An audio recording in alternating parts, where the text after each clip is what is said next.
छातीत होणारी जळजळ, आंबट ढेकर आणि डोकेदुखी त्रस्त झाला आहात. बऱ्याचदा यामुळे छाती दुखून तुम्ही ई-सी-जी करण्यासाठी हॉस्पिटलला धाव घेतली आहे.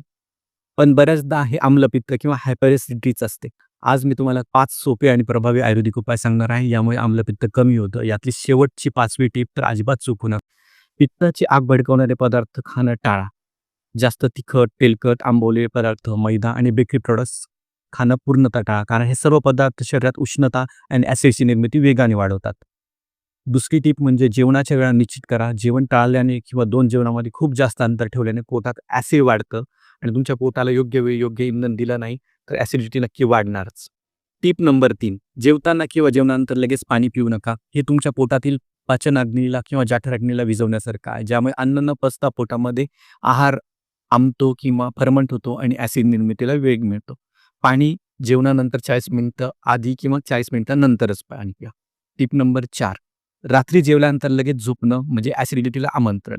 यासाठी 2 मिनिटं वामकुक्षी किंवा 100 पावलं चालणं म्हणजे शतपावली चाला. जास्त प्रमाणात चालू नका. यामुळे अन्न पोटाच्या पुढच्या भागात सरकण्यास मदत होते आणि ॲसिडवरती रिफ्लक्स येत नाही.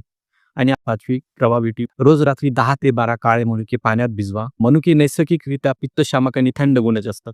सकाळी रिकाम्या पोटी हे मनुके चावून खाल्ले आणि वरून तेच पाणी पिलं तर त्यामुळे पोटातली जळजळ, बद्धकोष्ठता पण दूर होते. पोटातली आग कमी होते, छातीतली आग कमी होते. हे उपाय फक्त तात्पुरता आराम नाही तर आम्लपित्ताला मुळापासून दूर करण्याचा मार्ग आहेत. तुमच्या जीवनशैलीत आणि आहारात हे बदल करा आणि ही महत्त्वाची माहिती तुमच्या प्रियजनांपर्यंत पोहोचवा. आणि ही पोहोचवण्यासाठी हा व्हिडिओ नक्की शेअर करा आणि असाच आरोग्यपूर्ण माहितीसाठी मला फॉलो करायला विसरू नका.